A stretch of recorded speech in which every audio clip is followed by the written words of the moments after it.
എല്ലാവർക്കും നമസ്കാരം.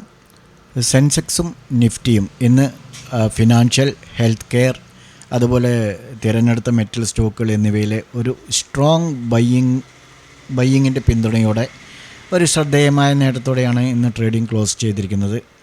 പോസിറ്റീവായ ആഗോള സൂചനകൾ ഉണ്ടായിരുന്നിട്ടും സെൻസെക്സ് ഇന്ന് ഒരു താൽക്കാലിക പോയിൻ്റിലാണ് ഓപ്പൺ ചെയ്തിരിക്കുന്നത്. ഓപ്പണിംഗ് ഡീലുകളിൽ 33 പോയിൻ്റ് കുറഞ്ഞ് 73,796 എന്നുള്ള താഴ്ന്ന നിലയിലെത്തി. എന്നിരുന്നാലും താമസിയാതെ തന്നെ അത് റിക്കവർ ചെയ്ത് 74,376 എന്നുള്ള ഹൈയിലേക്ക് കുതിക്കുകയും ചെയ്തു. ഇന്നത്തെ ലോവിൽ നിന്ന് 400 പോയിൻ്റ് വരുന്ന ട്രേഡിങ്ങിൻ്റെ ഫസ്റ്റ് അവറിൽ തന്നെ ഒരു ഹൈ ആൻഡ് ലോ ക്രിയേറ്റ് ചെയ്തിരിക്കുകയാണ് ഇന്ന് സെൻസെക്സിനെ സംബന്ധിച്ചിടത്തോളം. ഒടുവിൽ 341 പോയിൻ്റ് പോസിറ്റീവിൽ 74,170 ക്ലോസ് ചെയ്യുകയും ചെയ്തു. നിഫ്റ്റി ആണെങ്കിൽ 44 പോയിൻ്റ് നെഗറ്റീവ് ഗ്യാപ്പോടെയാണ് ഇന്ന് ഓപ്പൺ ചെയ്തത് 22,353. എന്നാൽ താമസിയാതെ തന്നെ പോസിറ്റീവ് സോണിലേക്ക് കുതിച്ചു 22,577 എന്ന ഉയർന്ന നിലവാരത്തിലെത്തി. ഒടുവിൽ 112 പോയിൻ്റ് നേട്ടത്തോടെ 22,509 ക്ലോസ് ചെയ്തിരിക്കുന്നത്. നമ്മൾ ചാർട്ടിൽ നോക്കുമ്പോൾ 22,515 കാണുക. ബജാജ് ഫിൻസർ 3.8% ഉയർന്ന് 1,875 രൂപയിലെത്തി. Mahindra and Mahindra, Axis Bank, Bajaj Finance എന്നിവയും 2% വീതം ഇന്ന് നേട്ടമുണ്ടാക്കി. അതോടൊപ്പം Adani Ports, Zomato, ICIC bank, Sun Pharma, UltraTech Cement, Tata Motors, Tata Steel എന്നിവയാണ് പോസിറ്റീവിൽ ക്ലോസ് ചെയ്ത മറ്റു കമ്പനികൾ. എന്നാൽ മറുവശത്ത് ITC 1% ഇടിഞ്ഞു. Nestle India, SBI, Reliance industries എന്നിവയാണ് മറ്റ് നഷ്ടത്തിലായ ഷെയറുകൾ. മിഡ് ക്യാപ്പ് 0.8% ഉയർന്നപ്പോൾ സ്മോൾ ക്യാപ്പ് മാറ്റമില്ലാതെ അവസാനിക്കുകയാണ് ചെയ്തത്. Health care, financial services, auto, metal എന്നിവ 1% വീതം ഉയർന്നിട്ടുണ്ട്. ഈ വ്യാഴാഴ്ച US ഫെഡറൽ റിസർവ് ബോർഡിൻ്റെ തീരുമാനമുണ്ടാകും. ആ യോഗത്തിൽ പലിശ കുറയ്ക്കില്ലെങ്കിലും ഏപ്രിൽ, ജൂൺ മാസങ്ങളിൽ നിരക്ക് കുറയ്ക്കുമെന്നാണ് മാർക്കറ്റിൻ്റെ നിഗമനം. ബാങ്ക് ഓഫ് ഇംഗ്ലണ്ടിൻ്റെയും ബാങ്ക് ഓഫ് ജപ്പാൻ്റെയും പലിശ തീരുമാനങ്ങൾ ഈ ആഴ്ച വരും. പശ്ചിമേഷ്യയിലെ സംഘർഷനില വീണ്ടും രൂക്ഷമായതോടെ ക്രൂഡ് ഓയിലിൻ്റെ വില കുതിച്ചുയരുകയാണ്. 1.5% ഇതുവരെ ഉയർന്നു. ഇനിയും ഉയരാനാണ് സാധ്യത. US പ്രസിഡന്റ് ഡൊണാൾഡ് ട്രംപിൻ്റെ തീരുവ യുദ്ധം ഏത് ദിശയിലേക്ക് നീങ്ങുമെന്ന ആശങ്കയും അനിശ്ചിതത്വവും മാർക്കറ്റിൽ ഇപ്പോഴും വിഷമാവസ്ഥ സൃഷ്ടിക്കുന്നുണ്ട്.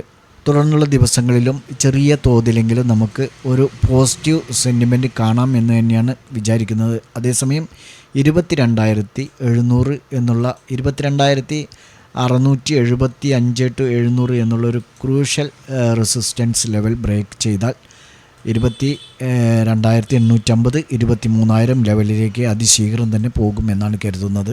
നമ്മൾ ഇന്ന് വാച്ച് ചെയ്യാൻ വേണ്ടി സപ്പോർട്ട് ആൻഡ് റെസിസ്റ്റൻസ് ലെവലുകൾ ഇന്നലെ കൊടുത്തിട്ടുണ്ടായിരുന്നു. അതിൽ റെസിസ്റ്റൻസ് ലെവൽ ബ്രേക്കൗട്ട് ചെയ്തിട്ടുണ്ട്. 22,490 എന്നുള്ളത് നിഫ്റ്റിയിൽ നമുക്ക് അത് ആക്റ്റീവായിട്ടുണ്ട്. ബാങ്ക് നിഫ്റ്റിയിലേക്ക് വരുമ്പോൾ നമുക്ക് 1 hour ടൈം ഫ്രെയിമിൽ കൊടുത്തിരുന്ന റെസിസ്റ്റൻസ് ലെവലാണ് ബ്രേക്കൗട്ട് നടത്തിയിരിക്കുന്നത്. നമുക്ക് അതുകൊണ്ട് തന്നെ ഇന്ന് ബാങ്ക് നിഫ്റ്റിയിലും നമ്മുടെ ലെവലുകൾ ആക്റ്റീവായിട്ടുണ്ട്.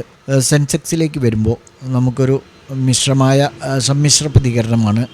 അതായത് 15 minutes ടൈം ഫ്രെയിമിൽ ക്ലോസ് ചെയ്തെങ്കിലും പിന്നീട് നെക്സ്റ്റ് ക്യാൻഡിൽ തന്നെ താഴത്തേക്ക് വരികയാണ് ചെയ്തത്. അതുകൊണ്ട് നമുക്കത് ഇന്ന് ആക്റ്റീവ് അല്ല. അതേസമയം നമുക്ക് നിഫ്റ്റിയിലും ബാങ്ക് നിഫ്റ്റിയിലും ആക്റ്റീവായിട്ടുണ്ട്. പ്രോഫിറ്റ് ബുക്ക് ചെയ്യാൻ സാധിച്ചിട്ടുണ്ടാവും എന്ന് പ്രതീക്ഷിക്കുന്നു. ഇനി നമുക്ക് നാളെ ചൊവ്വാഴ്ചയിലേക്ക് ഏതെല്ലാം ലെവലുകളാണ് വാച്ച് ചെയ്യേണ്ടതെന്നുള്ളത് നോക്കാമെന്നാണ്. നമുക്ക് റെസിസ്റ്റൻസ് ആയിട്ട് 74,400 എന്നുള്ള ലെവൽ നോക്കാം.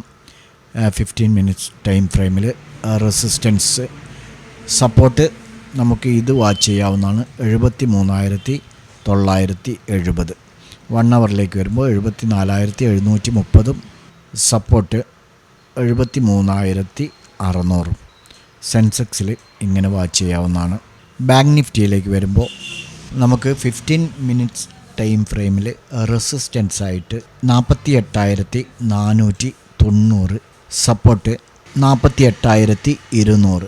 ഓക്കെ, 1 അവർ ടൈം ഫ്രെയിമിലേക്ക് വരുമ്പോൾ നമുക്ക് റെസിസ്റ്റൻസ് ആയിട്ട് 48,600, സപ്പോർട്ട് 48,000. അപ്പോൾ ബാങ്ക് നിഫ്റ്റിയിൽ നമുക്ക് ഇങ്ങനെ വാച്ച് ചെയ്യാവുന്നതാണ്. ബാങ്ക് നിഫ്റ്റിയിൽ നമുക്ക് ഇങ്ങനെ ഒരു ലൈന് ഫോമായിട്ടുണ്ട്. ഈ ലൈന് ബ്രേക്കൗട്ട് ചെയ്യുന്ന പക്ഷം ഫർദറായി അപ്സൈഡിലേക്ക് പോകുമെന്ന് തന്നെയാണ് പ്രതീക്ഷിക്കുന്നത്. നിഫ്റ്റിയിലേക്ക് വരുമ്പോൾ നമുക്ക് 15 മിനിറ്റ്സ് ടൈം ഫ്രെയിമിൽ 22,580 വാച്ച് ചെയ്യാവുന്നതാണ് റെസിസ്റ്റൻസ്. 1 അവറിൽ 22,675. സപ്പോർട്ട് നോക്കുകയാണെങ്കിൽ 15 മിനിറ്റ്സ് ടൈം ഫ്രെയിമിൽ സപ്പോർട്ട് നമുക്ക് 22,440. 1 അവറിലേക്ക് വരുമ്പോൾ 22,315. അപ്പോൾ നിഫ്റ്റിയിൽ നിങ്ങൾക്ക് ഇങ്ങനെ വാച്ച് ചെയ്യാം. ഈ 3 ഇൻഡെക്സുകളും നിങ്ങളുടെ ട്രേഡിംഗ് പ്ലാറ്റ്ഫോമിൽ ആഡ് ചെയ്യുക. ഈ ലെവലുകൾ കൃത്യമായി വരയ്ക്കുക. ഇത് ബ്രേക്കൗട്ട് നടത്തുകയോ അല്ലെങ്കിൽ അതിനെ റെസ്പെക്റ്റ് ചെയ്ത് റിട്ടേൺ വരികയോ ചെയ്യുന്നുണ്ടോ എന്നുള്ളത് നോക്കുക, പഠിക്കുക. ഞങ്ങളുടെ വീഡിയോ എഡ്യൂക്കേഷൻ പർപ്പസിന് വേണ്ടി മാത്രമാണ്. മറ്റൊരു വീഡിയോയുമായി വീണ്ടും കാണാം. ബൈ.